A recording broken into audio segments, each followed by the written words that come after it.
The topic is tiny AI for mighty blast operations. We thought it is an interesting topic to explore how fast the AI is moving and how we should look into the future that our day-to-day devices are becoming more and more powerful in incorporating AI. You would be walking in your pocket and will be running AI models, on your phones. And we thought that that's a very timely aspect of how fast the AI is being innovated. And we should organize this as a session to spark some ideas, as well as like what are the new solutions can be thought from here. So with that said, I will kick off the session. So my name is Ravi Sahu. I'm the founder and CEO of Strayos. My background is in the software industry for about 12 years before starting Strayos. And I've been building softwares since 2000, since my college days, and then last several years has been entirely focused on how I can apply computer vision, remote sensing data to build an application layer for the mining industry here. And I'm just kind of passionate and fascinated about just the industry to keep infusing the two worlds of how the computing and the AI side and the mining side, the use cases, to bring these use cases together. And I want to thank everybody in the audience here for taking the time to join, as well as you could be anywhere at this time, be starting your day. So I appreciate hanging around here, and I hope the next 30-40 minutes is worthwhile for you here. So with that said, I'm going to start the presentation here. Hope you can see my presentation screen. I'm going to make it a bit bigger. Move my screen here a bit. So the topic is tiny AI. Good. You can see the screen. That's perfect. So tiny AI, there is a very vast relevance of how we as a mining industries are moving in the future. We generate a lot of data, and not all the data should be processed in the high-powered servers, or you don't need H100s, which is kind of the NVIDIA's, like, they build these data centers or large, computing power. And that sometimes becomes a very bottleneck in moving the data around while you need a quick instant analysis. So today's session is a lot more about that tiny AI as an application. And we picked fragmentation as a use case to demonstrate what the possibilities are. But the concept in general as a tiny AI, the possibilities are endless. So understanding of the geology, understanding of the other use cases, how you can apply and run things on your device becomes a lot more powerful. But today's focus will be on the fragmentation side. Let me move this along a bit. Little bit about Strayos for those who have joined for the first time. What Strayos is, so Strayos is a software company that builds mine-to-mill AI solutions. And we're operational in about 30 countries. Roughly over 5,000 mines and quarries use our system, over 130 plus customers. And we have a global team, so that allows us to do 24/7 support, ranging from America to Asia and the Europe region as well. A lot of the work that we have done and we have focused on is how do we optimize the drilling and blasting operations, and then also the downstream operations. So data being collected from different systems, and we process, and then we build a more kind of optimization model to understand where these different tools can be applied here. So we'll see kind of a pattern there, like how we think about the optimization, more of a data-driven way, where you bring the data and where you apply this historical data to learn from it. This encapsulates more of the workflow and the tools that Strayos has. So starting from surveying and planning side, where if you're capturing the data from different scanning systems, either drones or phone or laser scans, you push the data and then it generates the model, and then these models can be applied for various purposes, starting from geology analysis, rock mass characterization, to drilling and blasting, design and pattern optimization, and post-blast analysis in few different forms. So either from drones, camera phones, or the cameras itself in general. And then all this data can be utilized further to understand the predictions better. So either a blast prediction from fragmentation, 𝗏𝘚 movement, vibration, leading to more kind of understanding of your how to optimize things on a case-by-case basis, or in general continuous improvement project that you're running. And we have tools for the geotechnical analysis, stockpile measurements, and then all this data can be combined to drive more kind of decisions on various aspects of what parameters to dial back or dial up, and to leverage kind of the real data to make those improvements here. So the agenda for today is we would like to focus on what is the role of Tiny AI in mining operations. And then we're going to do a technical breakdown, how on device, which means in your case, it's a smartphone-based image segmentation works.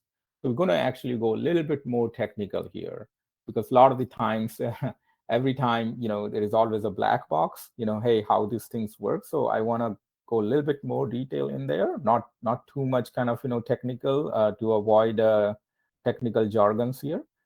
And then we're going to also look at accuracy and performance of how AI-driven fragmentation analysis is becoming more and more accurate now. And then we're going to also look at use cases and results from the field, some case studies from this, and we'll leave a good bit of time at the end for Q&A.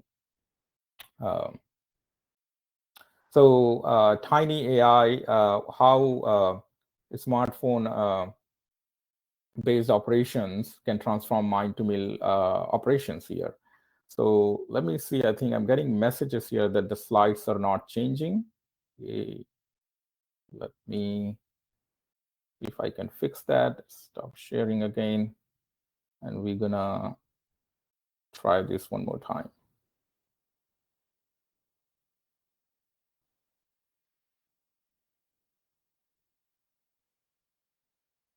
All right, so I'm gonna flip through this again and give me a thumbs up if you're seeing the slides being changed.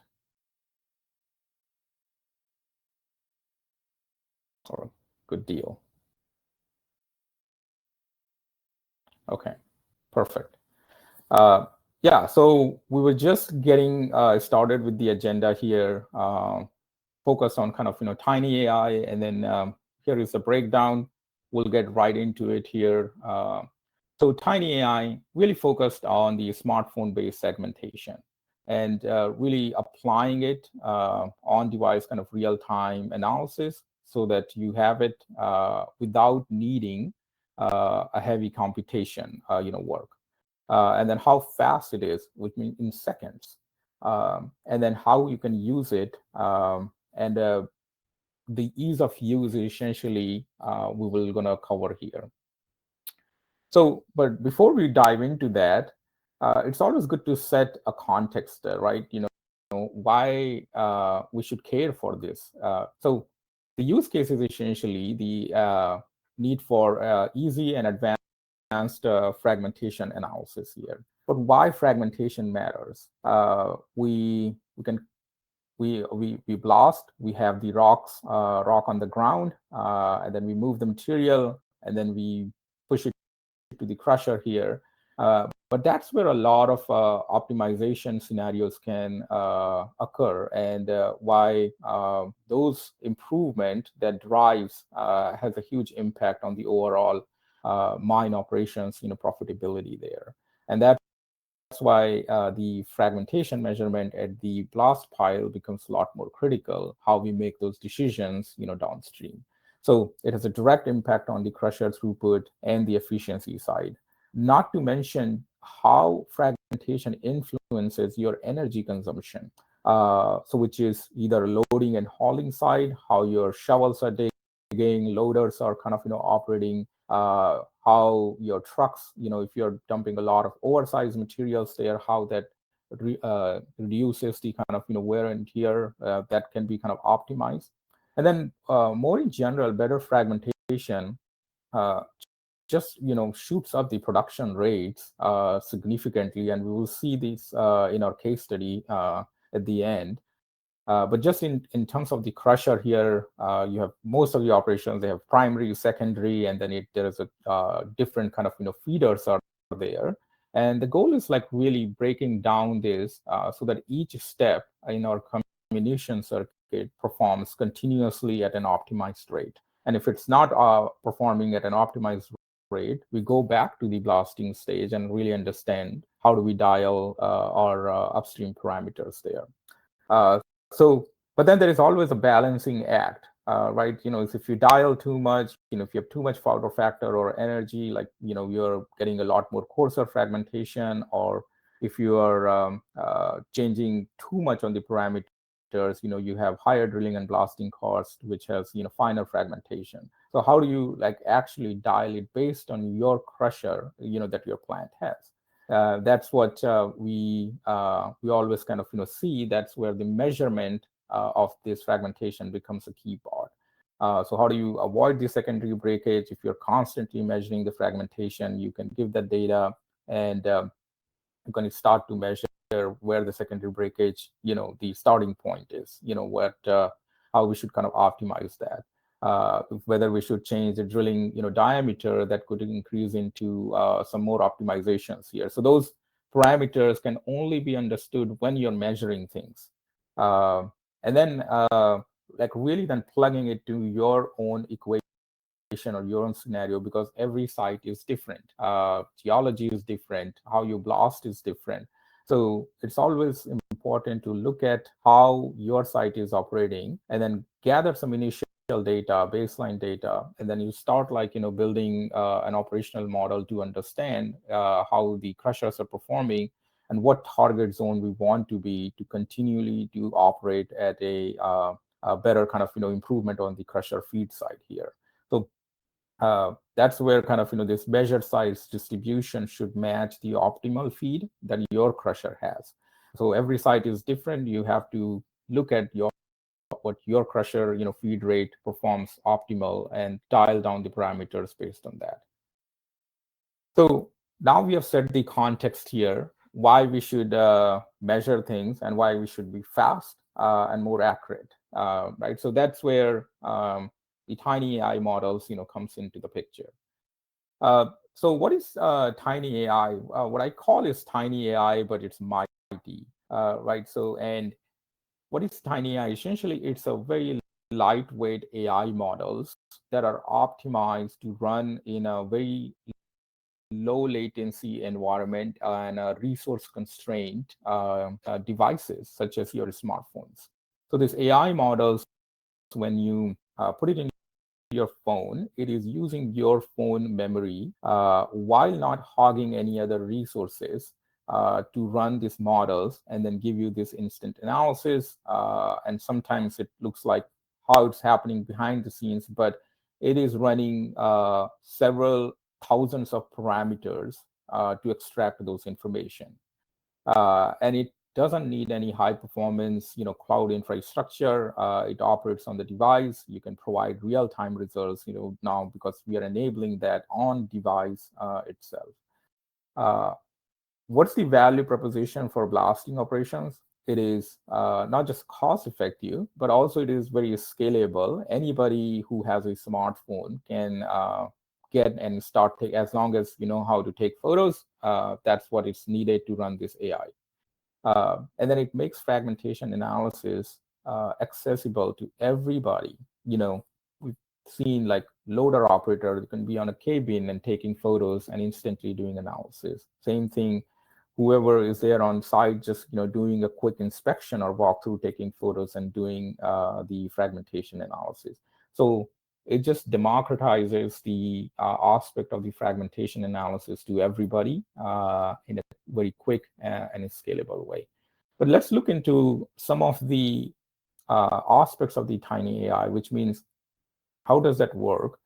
So AI models are traditionally very bulky, and it requires a lot of compute, and then it requires a lot of heavy cloud servers, as you see, like high-powered GPUs and CPUs that are required to run these models.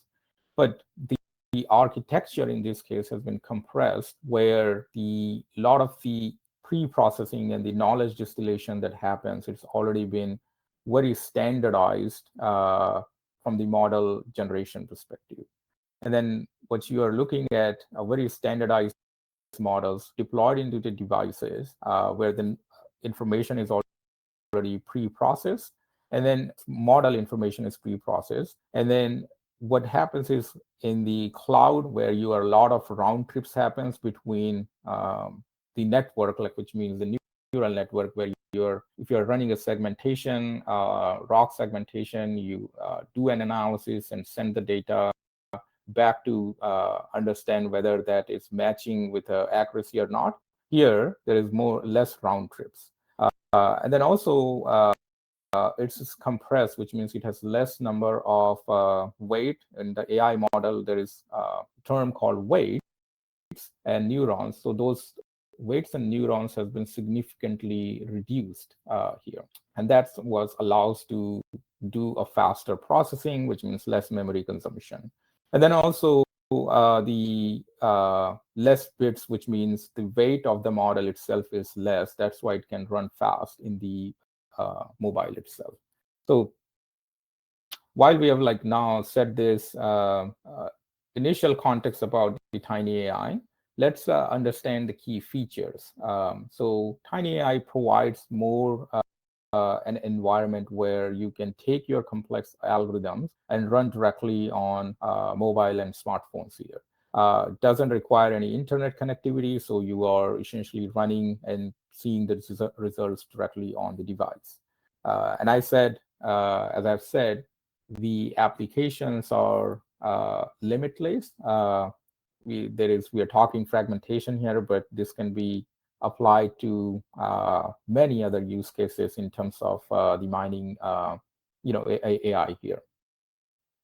Now, focusing on the ROC segmentation itself. So ROC segmentation, you outline kind of the boundary, you understand the textures and the colors, and you build a segmentation model. That's how usually the ROC segmentation analysis works. But the same process has been compressed now for the mobile devices. And it just gives an instant feedback that this is yes or no. It's almost very immediate. And then you can also see that data, because now it's in your device. The next time the same model runs, it is using your device to kind of optimize the memory consumption itself. So that's another benefit. It is essentially using the device capability to learn and adjust the model. But the bigger benefits that I see is the reduced energy consumption, because most of the AI models requires a lot of energy and compute to run. But now we can utilize the device itself. So this is a huge aspect of the energy consumption here, where we don't need to waste a lot of energy on running these AI models here. And then also it has enhanced privacy and security, which means the data is processed locally. You do have an option to transfer the data to the cloud after the analysis happens, to keep it in one secure central place. But what it allows is sometimes most mines, they don't have the capacity to push everything to the cloud. So that's another aspect. If you have your own devices that mine sites has provided, that can run everything locally here. Let's talk a little bit more on the differences between traditional AI versus the tiny AI. And it is a significant shift in the AI model architecture compared to the traditional traditional AI models that Strayos has worked on, or the industry kind of builds here. So the model size and compression and the specialized architecture that I will pick that as a topic to discuss here today. So reduce model size. So models here are significantly smaller, which means, as you can see, like 20 megabytes. It can be as small as that. So when we think about putting AI models into your devices, few megabytes is not a big deal. Even a lot of the apps, sometimes you are spending about like 100 megabytes or like 200 megabytes in general to download. But as you can see, it doesn't require much resources once it goes into the mobile devices here. And so as compared to the cloud AI models, which are large in size here, with the traditional models here. So, and it requires a very specialized compression technique to compress the AI models, which I mentioned in the beginning. There is a knowledge distillation technique, pruning of the network, and then also quantization that reduces the number of parameters without compromising the accuracy. So these three techniques are utilized to compress the models while not compromising on the accuracy here. And this was not possible before a few years ago, because compressing the model without having to really loss on the accuracy, that was a big barrier like a few years ago. Now with the advent of this newer techniques, you are seeing that without giving up the accuracy, the models can be compressed, and that's why we believe that this trend will continue here. And then also the optimized memory usage. So there are various frameworks are out there. How do you optimize the bit rate as its kind of models are running? And then various, when the memory is peaking up, how do you control that? So that's something we have optimized here when we are using the Tiny AI. But then also Tiny AI requires a little bit more integrated approach of understanding of the hardware and the devices itself, because we need to really understand each type of smartphone's architecture, how it runs, as well as how each model should perform in every type of hardware here. So understanding of different bit rate as well as the memory side, requires more, thought process of how we apply this Tiny AI. And then looking at those, you build an architecture where algorithms needs to be tested here. So that requires, again, hardware software co-design approach of not just creating a model and hoping that it will run on each of the phones out there. So it does require a very device-based approach to implement this Tiny AI models. So now we're going to look into how does that apply into the ROC segmentation here. Right. So step one, you have a data capture. So we are relying on your own phone camera devices, that you have. You open up and it gives an access to, you give an access to the camera and the app itself. So in this case, the app is called Fragger. So when you open the Fragger app, it instantly opens up the camera access. And when you are accessing your normal camera phone, normal camera app, when you open up just to take a photo, is a little bit different than when you are opening the Fragger camera app. And the differences are, when you open a normal camera app to take just a simple photo, a portrait, or anything, it doesn't record any metadata such as camera focal length, scale function, the pixel information are stored there, but it doesn't give you the actual kind of pixel coordinates, which is required for this AI model. And that is the reason when we ask users, if you have to run an analysis on your phone for the fragmentation, you do have to take a photo from the Fragger camera app, because as soon as you activate that, there are like various metadata gets captured. As I mentioned, focal length, scale function, pixel coordinates, that is required to build and pass into the AI model input here. So process is simple. It doesn't require LiDAR, but if you have a LiDAR on your iPhone devices, it is useful. We have recorded the session, and we will share it once the recording is available. Meanwhile, if you have any questions, reach out to me. Until the next one, thank you, everyone, and have